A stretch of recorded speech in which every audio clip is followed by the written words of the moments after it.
अंबादास भाई नमस्ते. नमस्ते. जेव्हा आम्ही तुम्हाला आरसीएम हरित संजीवनीचे संपूर्ण प्रोडक्ट दिले होते, म्हणजे आपण केळीची लागवड करताना सुरुवातीला जे soil health special spray max याची ड्रिचिंग केली आणि डिफेंड फूड स्पेशल आणि तुमचं रॅपिड या तिघांची मिक्स करून आपण स्प्रे केला, बरोबर आहे.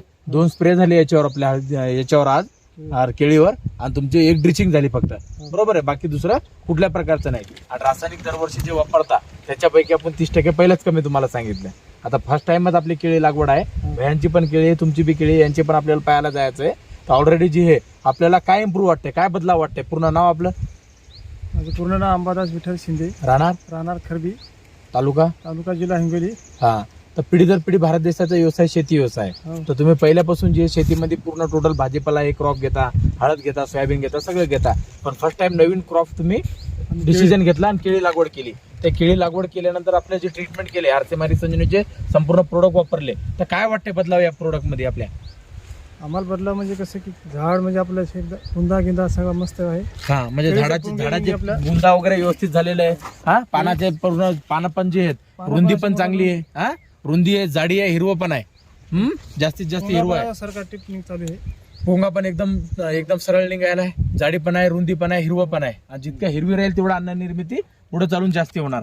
आणि विशेष म्हणजे वातावरण वातावरणामुळे जरा आपल्या फरक आहे. हा, वातावरण जे होतं चक्रीवादळ सुटला होता, चक्रीवादळ सुटलं म्हणून पान वगैरे फाटलेले दिसायलेत आपल्याला. बाकी दुसरं कुठलाच काही प्रॉब्लेम नाही, काही प्रॉब्लेम नाही आहे का नाही? बरोबर. बाकीच्या भारताच्या शेतकऱ्यांना आपल्या कसं उन्हाळ्यामध्ये लय प्रॉब्लेम असतात, पण आपलं प्रोडक्ट वापरत आपण आपले प्रॉब्लेम कसं उन्हाळ्यामध्ये यावर्षी टेम्परेचर दरवर्षी जे पाहिजे ते टेम्परेचर नाही. भैया पूर्ण नाव आपलं?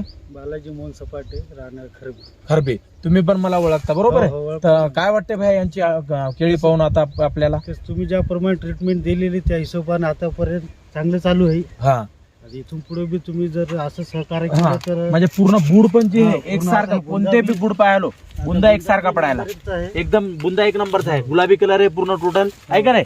बुंदे कोणत्याही झाडाचा बघा, बुंदा एक नंबर आहे. सगळ्या झाडाचे बुंदे पण चांगले आहेत आणि हिरवी लसलस केळी आहे पूर्ण. वातावरण तर खूप बदलत चाललाय, म्हणजे हाय व्हायला दमट गरम व्हायलाय. दमट गरम तर केळीला वातावरण पाहिजेच नाही, तरी पण आपल्याला या क्लायमेट मध्ये पण केळी एक नंबर चांगली आहे का नाही? धन्यवाद, थँक्यू.